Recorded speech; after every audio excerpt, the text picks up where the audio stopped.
Our team is supreme, Lil Daddy check the roster. Timberland and Air Force One mess up my posture. I'm a monster, smoke more blunts than roster. Some chicks say I remind them of Big Papa. Rucker Puff Rocker, look at her knockers. I'ma meet your parents with Gaylord. No, I can't front, man, I'm not a heartthrobber. I'ma go to Forest Park and rape me a jogger. Stop and think about it, baby, baby. Kunta got roots deeper than Alex Haley. Maybe I'll be on MTV Cribs, a Section 8 house with some barbecue ribs. You look in sea lime green forces, it's Rucker. You look sea lime green beams, you better duck her. And if that don't work, I'ma cut you up in portions. Your mom should have had an abortion.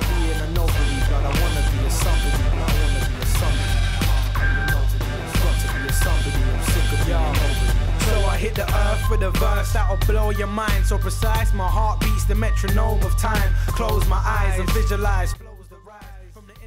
Looking for love, money, and power, teenagers join gangs hoping to find what they're looking for.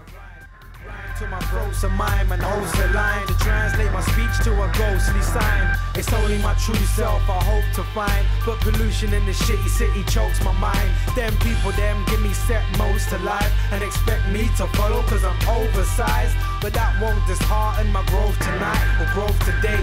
I grow for life, the most precise. Blink side side for life. I fight with mics for life cause my life is mine. One day, I will be a somebody. Just a regular no front in the street.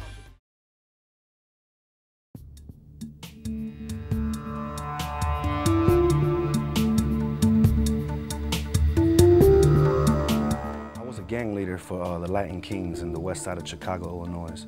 That's where the gangs, most of the major gangs originated from.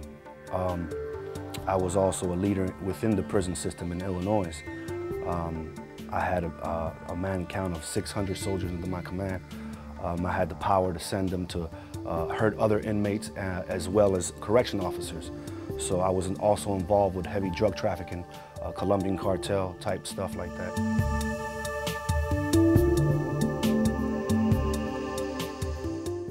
Well, there's a screening process. They have to screen you, meaning a background check just like the police do.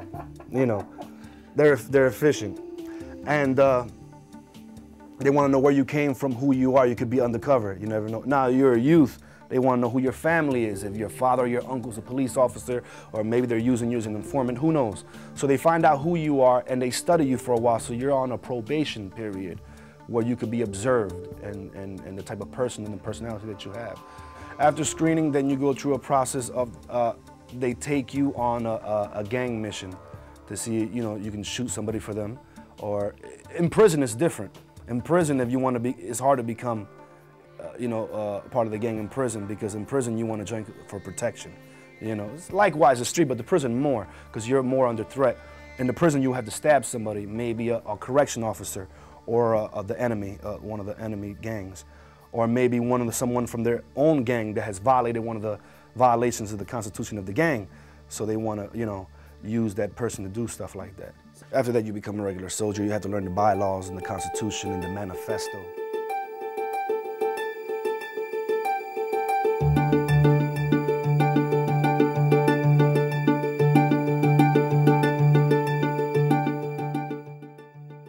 Anybody could be a member of a gang, but to move up in the ranks is one of those harder things to do in a nation.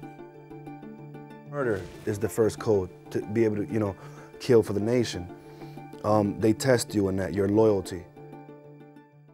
See, with me, when I came to Cook County Jail in Chicago, Illinois, now Cook County Jail is one of the most dangerous county jails in the United States, mind you.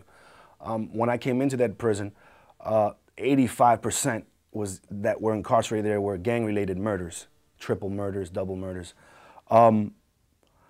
I was facing life in prison because I was charged with a murder myself. My brother was my co-defendant. It was my second time locked up for murder. I didn't believe that I was ever going to get out.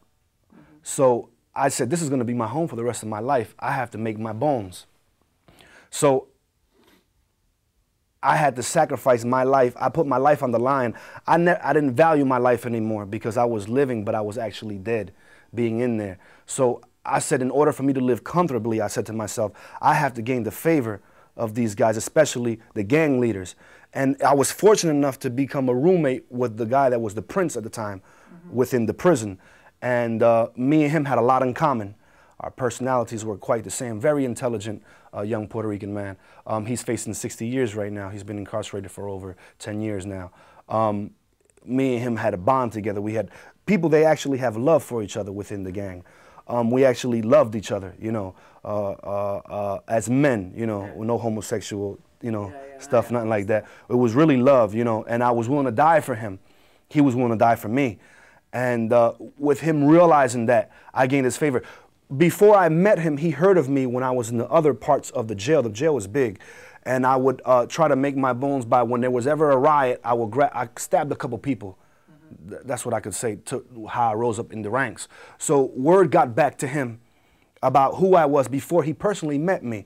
And then at the time, he was in solitary confinement for an infraction he committed within the jail. And I happened to land in the solitary confinement for stabbing someone, a rival gang member. I stabbed him like 27 times, almost killed the guy. They heard about it. But one of the things that really got his attention was when I came face to face with the leader, the prince of the Four Corner Hustler Vice Lords, the leader. He had a penchant for violence. He was a cold-blooded murderer. Young, he was a millionaire from drug trafficking, and he was well known within the prison system. Word got back that me and this gang leader for the Vice Lords got into an argument. He had like a whole bunch of guys behind him. I had guys behind me, and we were ready to stab each other up. We had knives in our jailhouse coats, and we just, you know, pretty much barked back at each other. And then from there, rumors spread that I actually stood up to this guy because a lot of even other gang leaders from other gangs, they feared this gang leader for the Vice Lords. And word got back to the prince of the Latin Kings at the time that I actually stood up to this guy, and I won a lot of respect. So when I came to solitary confinement, they actually put me in a cell with the prince of the Latin Kings. And he said, I heard about you, and we got to know each other because we spent like months in a cell without coming out, only for a shower. So we got to know each other. So I won his favor.